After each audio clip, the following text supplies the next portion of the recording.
Now Hosea is out in the street, and he's preaching to the nation of Israel and saying, listen, Israel, it's time for y'all to come back to the Lord. You have broken his heart. He was a crybaby. He had tears rolling down his face. He cried just like the prophet Jeremiah cried. Jeremiah was a counterpart to the prophet Hosea. Jeremiah was known as the weeping prophet. He wept for his nation. He wept for his people because he loved Israel. But here it is now. He was in the southern kingdom, and this was almost 100 years, 50 years later that Jeremiah prophesied before Hosea prophesied. But both of them prophesied out of a broke heart, out of a broken spirit. They prophesied. Jeremiah prophesied so much and cried so much they threw him in a pit. They was tired of hearing him say, come back to the Lord. You've broken his heart. But here is Hosea standing in the streets of Israel, preaching with a broken heart, saying, Israel, come on back to the Lord. You've broken his heart. I know how he feels because my heart is broken. My wife Gomer has turned her back on me and she's bowing down to somebody else. She don't know what she's doing. She done lost her mind in her whoredom. She done lost her children in a whoredom. But God knows how to get you back. So here the children are. Daddy, she ain't coming. Daddy, she won't return. He said, well, I guess I gotta go back out there and find my wife because y'all can't do it. I told you to go get your mama, but you come back with a different report. Go sit down. Sit down. I go back out to the streets of Ephraim and look for my wife. So he goes back out there and she finds the prophet come looking for her. Here he come, begging Hosea. You know what he want? He want me back. He said, yes, I want you back, but I got to pay the price to get you back. So he paid the wages and brought back his not so good looking wife. He brought back the wife who was in whoredom. He brought back the wife who was doing unnatural acts. He brought back his beloved and brought her back into our house again.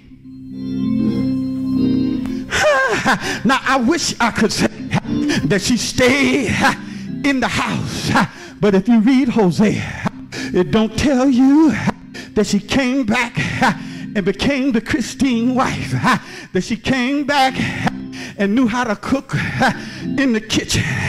It don't say that. She came back and was the mother that she used to be. But I believe that when she came back, she had to put away her idol gods. She had to turn from that and turn back to the Lord. And when you give up your idol gods, boy, y'all quiet. When you give up your idol gods and go back to the Lord is standing there with his arms wide open. He said, come on back, Gomer. Come on back. Come on back. I've been waiting on you. God is standing there. He got his arms wide open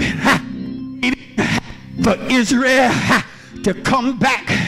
He got his arms wide open, waiting.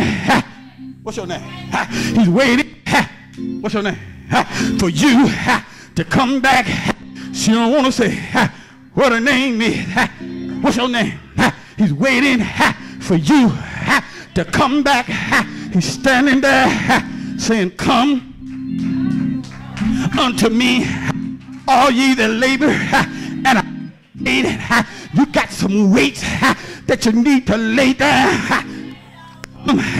Unto me, I'll wipe you whiter than snow.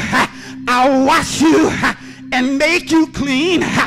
Name might not be Gomer, but who are you serving? What's your idol, God? Somebody should be sitting in this row, but they got an idol, God. It may be there's no food in the cabinet, and the devil say it's Mother's Day, go shopping.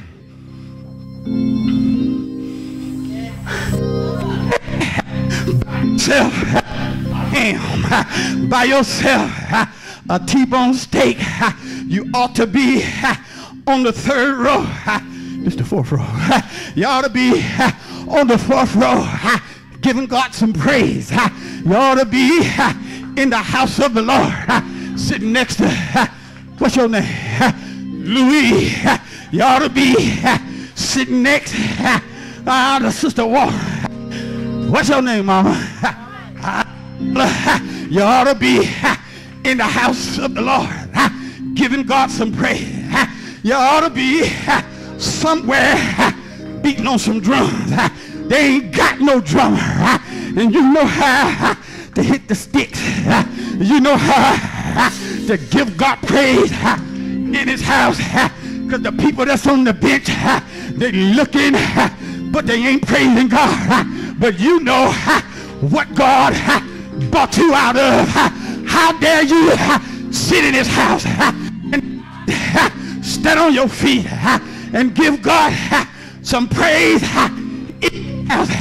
Your name might not be Gomer. Your name might not be Jezreel. Your name might not be Ruhamah. Your name Jeroham. But whatever your name is, you better learn how to give God praise in his house, because he brought you out and he brought you in. Give him praise in his house.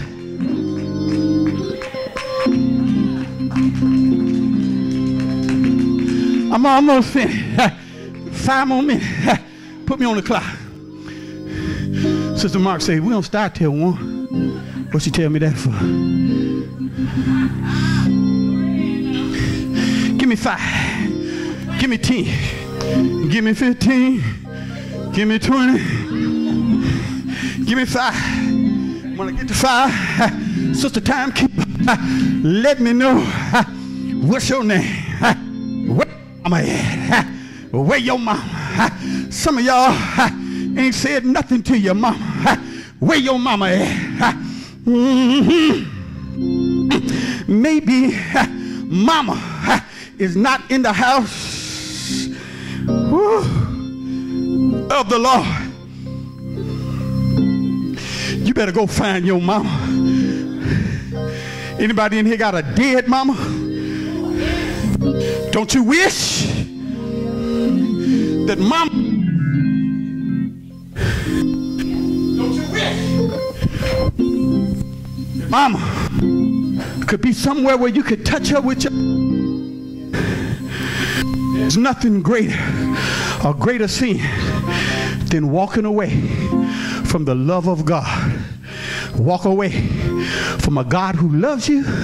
That's unforgivable. You say belief is unforgivable. Blasphemy is unforgivable. But if you turn and you walk away from love, that's a song too, man. If you walk away from God, there it is. I'm gonna walk away from love. Remember that one. You walk yourself out of the presence of God and into the presence of an idol God and bow down. That might be a song too. Bow down and worship him. Turn your back on Jesus.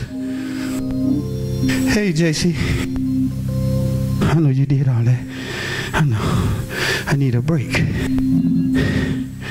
What's your name?